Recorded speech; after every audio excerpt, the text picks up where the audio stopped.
ขณะពេលដែលមនុស្សភាគច្រើនគាត់រងចាំថ្ងៃ weekend ឬមួយក៏ថ្ងៃ holiday ដើម្បីបង្កើតអនុស្សាវរីយ៍ល្អៗជាមួយកូននិងគ្រួសារចាចំណែកខ្ញុំវិញចាគឺខ្ញុំមិនចាំបាច់រងចាំទេគឺថ្ងៃណាក៏ជាថ្ងៃ weekend របស់ខ្ញុំដែរចាគឺដោយសារតែខ្ញុំជ្រើសរើសធ្វើអាជីវកម្ម digital ដែលខ្ញុំអាចធ្វើពីផ្ទះបានដូច្នេះហើយខ្ញុំតែងតែមានពេលវេលាគ្រប់គ្រាន់សម្រាប់កូននិងគ្រួសាររបស់ខ្ញុំដូចជាពេលនេះចឹងគឺជា school holiday ហើយខាងក្រៅហ្នឹងគឺអាកាសធាតុនៅខាងក្រៅគឺអាសាភ្លៀងមែនតែនដូច្នេះហើយគឺខ្ញុំអត់សូវចេញទៅក្រៅទេចាខ្ញុំក៏បង្កើត tent មួយ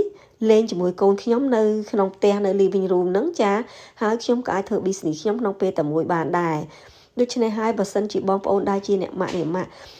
ចង់មានពេលវេលាបែបនេះចាបង្កើតអនុស្សាវរីយ៍ល្អៗជាមួយកូននិងគ្រួសារចាបងប្អូនអាចចាប់ដើមអាជីវកម្ម digital នេះបានព្រោះថាអាជីវកម្ម digital នេះបងប្អូនអាចធ្វើពីផ្ទះក៏បានពីទីកន្លែងណាក៏បានដោយមិនប៉ះពាល់ទៅនឹងការធ្វើការងារប្រចាំថ្ងៃរបស់បងប្អូនឡើយ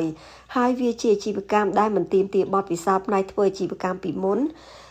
មិនចាំបាច់ឲ្យបងប្អូនត្រូវលក់ផលិតផលឬទិញផលិតផលយកមកស្តុកទុកនោះដែរប្រសិនបើបងប្អូនចង់បានព័ត៌មានកាន់តែច្បាស់អំពីអាជីវកម្ម digital នេះ